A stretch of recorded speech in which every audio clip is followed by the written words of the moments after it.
passenger. The drive to Steve's place was supposed to be a simple one, a straight shot down Route 17, just an hour or so from my house. I've done it 100 times. That night, though, the world felt off. A storm brewed on the horizon, rumbling with distant thunder, and the air smelled faintly of wet earth. I was halfway there when I saw him. At first, he was just a silhouette on the side of the road, a tall man with long, stringy hair that gleamed in the dim glow of my headlights. He didn't stick out a thumb, didn't signal for a ride. He just stood there, watching as my car rolled past. I told myself he was nothing, probably just some drifter. But a few miles later, there he was again. The same figure, the same hair blowing wild in the wind. This time he stood closer to the road, and though I couldn't see his face, I could feel his eyes on me. My heart kicked up. I hit the gas, speeding past him. The road curved sharply ahead, and for a moment the headlights caught the rearview mirror. There he was again, his shape a dark blot against the horizon. But that didn't make sense. I hadn't seen him move. It wasn't until I reached the gas station that I finally let myself breathe. My knuckles were white on the steering wheel as I pulled into the parking lot, the fluorescent lights overhead buzzing like flies. I got out, stretched my legs, and headed inside for a coffee. The clerk, a wiry kid with acne, barely looked up as I poured myself a cup. "Busy night?" I asked, more to hear my own voice than anything else. The kid shrugged.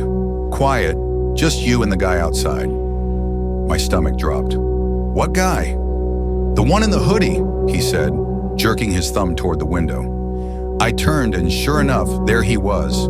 The tall man stood beside the pumps, half shrouded in shadow. He didn't move, didn't even seem to breathe. I grabbed my coffee, paid, and bolted back to the car. As I slid into the driver's seat and locked the doors, I noticed something. The man's head tilted slightly as if acknowledging me. His hair fell forward, obscuring his face completely. The road stretched on endlessly after that. I kept glancing in the rearview mirror, expecting to see him behind me, but there was nothing.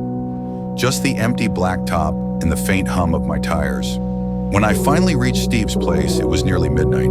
His house was tucked away in the woods, a modest 2-story cabin with warm lights glowing in the windows. I parked the car, grabbed my bag, and hurried to the front door. Steve greeted me with a beer in hand and his usual grin. "About time you got here," he said. "Thought you got lost or something." I forced a laugh. "Just weird stuff on the road." He raised an eyebrow. "Weird like what?" I hesitated. It felt stupid now, talking about the man. Maybe I'd imagined the whole thing, let my mind play tricks on me. But as we sat in his living room, drinking beers and catching up, I couldn't shake the feeling that I was being watched. I glanced out the window. The woods were dark, the trees swaying gently in the wind. But there was something else out there, a faint glimmer of movement just beyond the tree line. Steve noticed my distraction. "You okay?" I nodded quickly. "Yeah, just tired." He clapped me on the shoulder. "Get some sleep, man. Spare room's all yours." I thanked him and headed upstairs.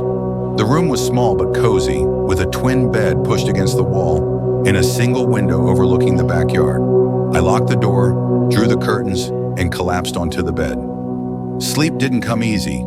Every creak of the house, every rustle of the wind outside made my pulse spike.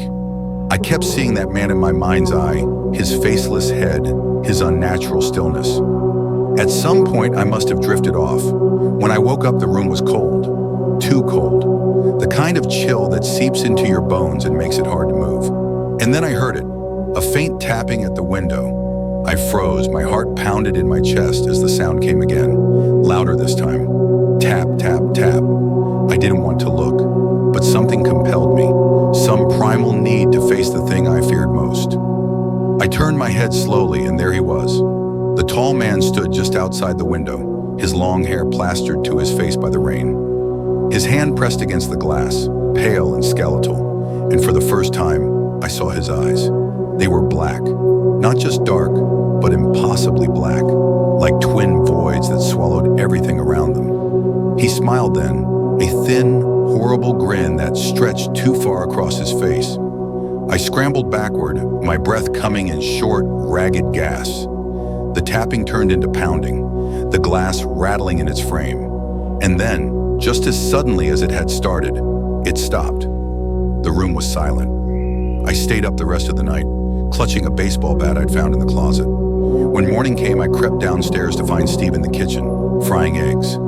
"You look like hell," he said. I didn't answer. Instead, I pulled him outside and led him to the backyard. The grass was wet with dew, but there were no footprints. No sign that anyone had been there. Steve frowned. "You sure you're okay?" I wasn't, not even close. As I drove home later that day, I kept glancing in the rearview mirror, half expecting to see him again. But the road was empty. Still, I couldn't shake the feeling that he wasn't gone. Not really.